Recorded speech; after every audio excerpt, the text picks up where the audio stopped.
Queen planned to kick Meghan and Harry out of Frogmore before death, author claims. The Queen wanted to kick Prince Harry and Meghan Markle out Frogmore Cottage and move Prince Andrew in before her death, according to an author's new bombshell claim.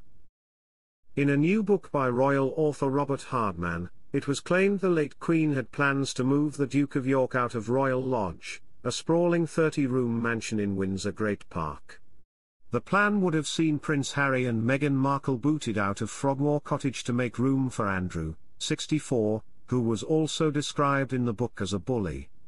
Citing an insider source, Mr. Hardman said, had she lived another year, he would have been out. A former advisor to Elizabeth II said. It was her plan to move him out, to end the lease for the Sussexes at Frogmore Cottage and to move Andrew in there. It was mainly a money thing, as she could see it was becoming unsustainable.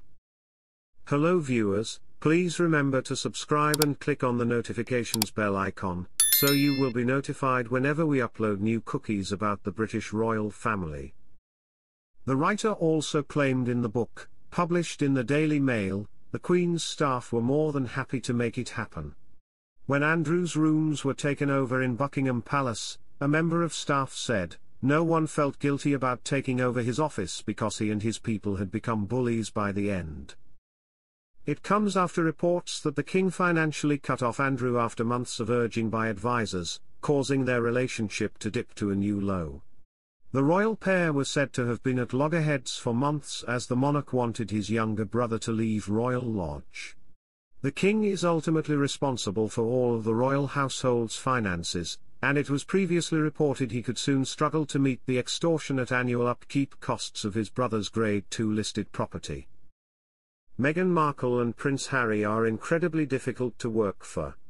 Diva Duchess Meghan Markle is being branded a boss from hell after the latest defection by a growing number of high-level employees put her newest money-making venture in danger. An insider exclusively tells In Touch that both Meghan, 43, and her husband, Prince Harry, 40, are spoiled and demanding, making for a tough working environment. The brutal truth is Meghan and Harry are the toughest of taskmasters, reveals the snitch. They're incredibly difficult to work for. The numbers don't lie.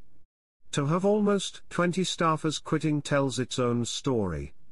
It's unprecedented, even for a startup. American Riviera Orchard's Chief of Staff Josh Kettler is the latest executive out the door. He abruptly departed days before he was slated to join the Duke and Duchess of Sussex on their faux royal tour of Colombia in August. Kettler, 45, was on the payroll a scant 3 months. It's been about 6 months since Meghan unveiled her new lifestyle brand to great fanfare, yet she's still said to be struggling to get the enterprise off the ground because she can't find, and keep, a CEO. Meghan's history of losing staff is no surprise to the royal family, a high-level palace source tells In Touch. Meghan was accused of bullying during her brief time in the palace, explains a courtier. She denied the allegations and called them a calculated smear campaign. Queen Elizabeth ordered a formal investigation, but Meghan was never officially cleared, and Her Majesty decreed that the results of the probe would be kept secret. Meghan spent less than 2 years as a working royal after marrying Harry in 2018, yet in that brief time she developed a reputation for having a high and mighty attitude and refusing to take advice from anyone, which alienated people on all levels. It seems nothing has changed, sniffs the courtier.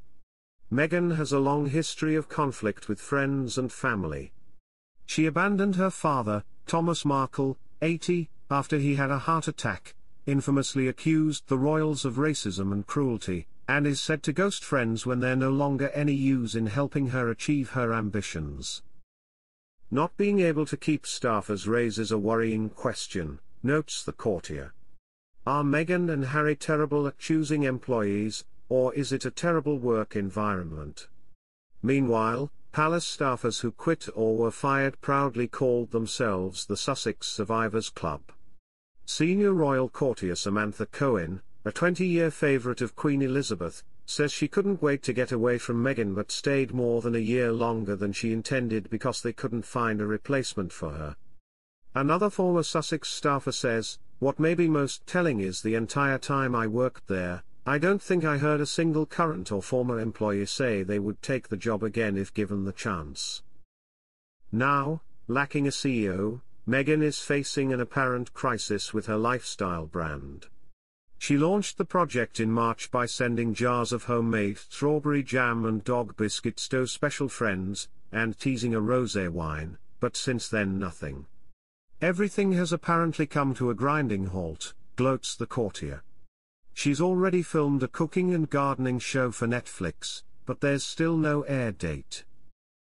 Meanwhile, the Sussexes keep hiring top-of-the-line PR pros and senior staff. "My guess is that Meghan doesn't listen to anybody because she thinks she knows best," explains the courtier. "It's a recipe for business disaster.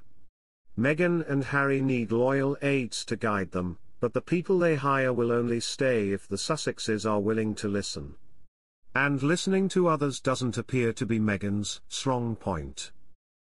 Prince Harry has opened up about his mission in life as he prepares to celebrate his 40th birthday with a star-studded party organised by Meghan Markle.